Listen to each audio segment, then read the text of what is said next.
We're here with the Run Blog Run. This is Noah Lyles. I'm over to the left now. Back in February, over this side. My left, your left. You're my right. I'm hiding. Back in February, you told us you're going to do something special in Budapest. Do you think you've achieved most of that? I definitely do.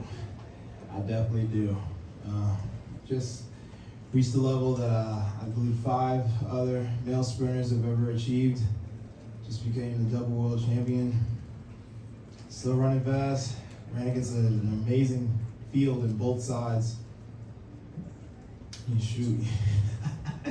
What a world championships. Okay, next question, please. Noah Francis, track alerts. My question is to Noah Lyles.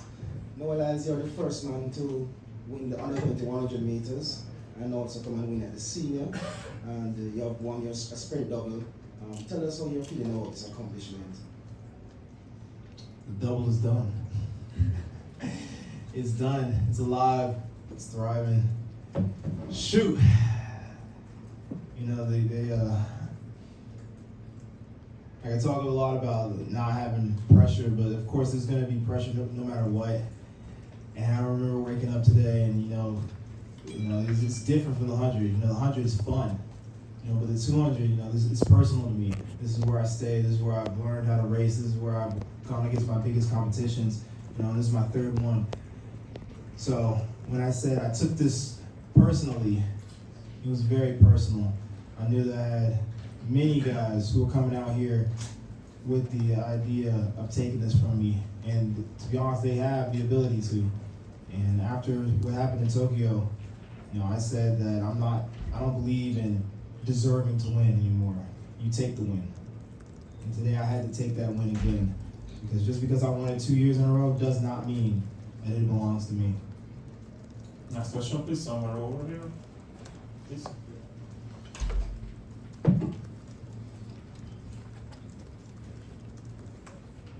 I won't make it long, I promise you. So, Noah, are you so excited for this Netflix documentary now that you done pulled off this double? Hey, all I know is they weren't talking about me in the beginning of that documentary.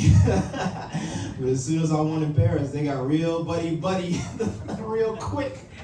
So I think it went from a docuseries about the fastest people, and then it turned into a docuseries about me. So I think I got 2 docuseries coming out. Next question, please. Yeah, Anderson Emerald, the final leg here. So, question for Arian. So, 3 world championship, or well, Olympics, world champions, world champs, 4th, 3rd, 2nd. What's something you've learned every single time you come to the top, you know, the championships here? Well, the main thing I learned is just to come on the line and just be ready to run because, like Noah said, I mean, people in every other lane just want to claim the first spot, and me, I just want to be able to claim that first spot and be able to get on the podium. So, for me, it's just experience every time I get on the track. Next question is over here. Hey Noah, Eddie Pels from AP, congrats. I know the win is the biggest thing. You have brought up times in the last couple of weeks. Mm-hmm. Wondering just what your reaction was when you saw the time. I mean, it's been an exhausting week, so. Yeah, of course I wanted to be faster. You know, I at least wanted to break the American record again. And I still believe I have the ability to. It's just, you know, after my 6th race and still running 19.5, I can't be sad with that. And I remember when I won my first world championships and I ran 19.8, and I couldn't watch that race for months because I felt so disappointed in myself. But after years, I'd look back in that race and I'd be like, wow, I actually did that. And I did it young, and I was going up against great fields, and it was a hard world championships, you know, back then. But you know, it was the one that started this off. And now I look back at world championships not for the times, but to be honest, for what I had to go through to get to the win. Next question, please. My name is Fento from Ghana. Nasile, I have a question for you. Your first world championships, 2 medals in the 100, under 200. You're only 20 years old. Has it dawned on you what you've done, how special this is, and what does that mean for your future? For me, it really means a lot. It really shows that we're on the right track, going forward for the Olympics and for the other upcoming competitions. And the 200-meter bronze is a bonus for us because it was just to see how the body is going to respond after 6 rounds at the world stage, because we only did that at the junior level. So now at the world stage, it gave us a bronze medal. So I'm really happy about it. Now, Rob Moore from the Sun, congratulations. Are you the type of person that wants to transcend athletics and become a generational person like a Usain Bolt or a Michael Jordan and perhaps reach out more globally to people that aren't fans of track and field? I think I've said a lot of times that I'm ready to transcend the sport. So yes, I am the guy who wants to move past just being track famous.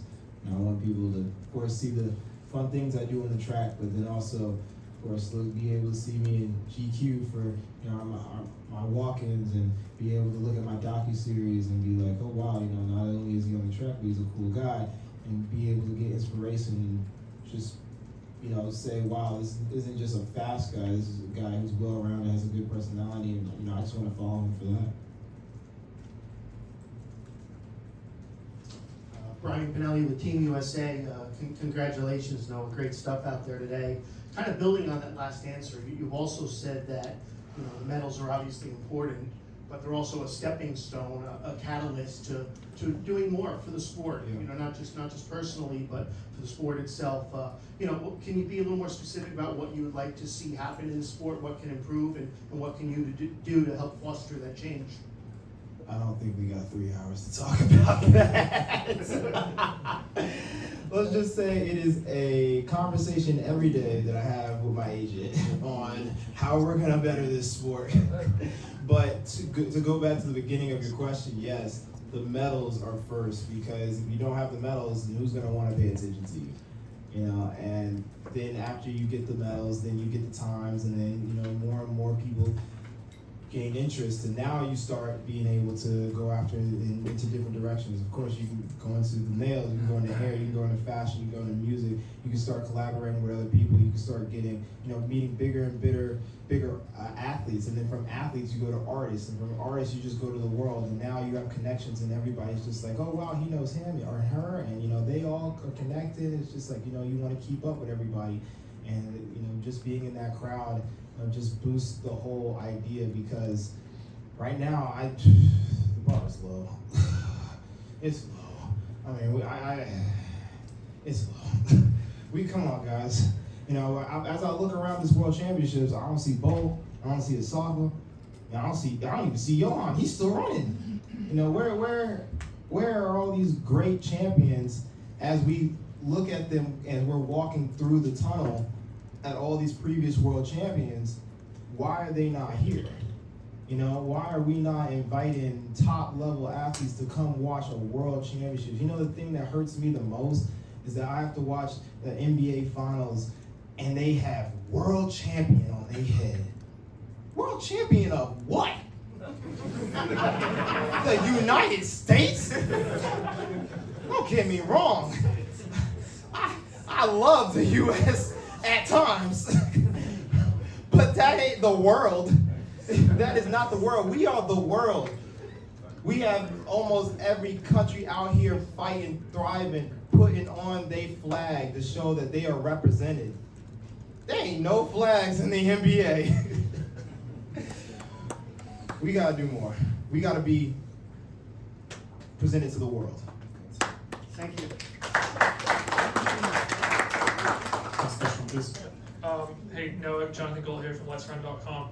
You mentioned you're the 5th guy to win the 100, 200 of this meet. You're also the first, other than Bolt, to win 3 titles in this event. So I'm wondering, how much do you think about those accomplishments, where you stack up historically at that point? Does it motivate you? Can you reflect on that? Yeah, I don't think about it as much until somebody brings it up. And at first I'm like, okay, that's cool. But then I start to think, okay, knowing that information, what can I do with that? Is that useful information? Can I, tell the track world, and would they get excited? And if they don't get excited, okay, but if I told the rest of the world that, would they get excited? And usually the answer is yes. And it's funny because in the track world, we get excited about the times and the great races, and I love the track community, but we can only do so much within our own bubble. There's again a whole world out there, and there's some things that they just connect to. The Olympics and Usain Bolt is something they connect to, and connecting what you do to somebody who they love helps bridge that gap. And then they're like, oh, okay, he did this, so he must be really good. Or even when I broke Michael Johnson's world record last year, people know me because I broke his record. It's not so much the American record, it's like you broke his record. He did something so great in the US at that time that people just remembered him so well for it. People don't even know track. Know Michael Johnson and the Golden Spikes in Atlanta, And that's where you try to find those connections to be like, okay, this is information I can use. I just need to know where to put it. David Woods with TISTAT. This is also for Noah. I'm wondering if you were harmed or impaired at all after the golf cart collision yesterday. Thankfully, I'm fully healthy. No issues. I believe that Andrew Hudson was the only one who really faced any lingering issues from that crash. It was very unfortunate, and I feel with a little bit of communication, could have been averted, but it's still unfortunate that happened. 2 more questions left, one from you. All right, DGA, my question goes to, let's see, Frankie Fredericks was the first African to get on the podium in the 200 meters. If you're to draw inspiration from, some of these great Africans like Wade Van Niekerk, Anderson Jobowana, who would you point to say has been your inspiration? And going into Paris next year, do you think you can get a better medal? I can't talk about Paris now because it's the World Championships. Paris is next year. We'll see as the season progresses for next year. I'm watching Wade, and I haven't watched Frankie Fredericks. So I'd say I took the inspiration from Wade for doing what he has been doing for the past years. It really kept me going. Every time I got into my training ground, I remember I'll tell myself, if Wade did this as a neighbor to our country, I can also do it. And then here I am. And no final question, if you have. So, thank you everybody. Thank you. Congratulations. Thank you.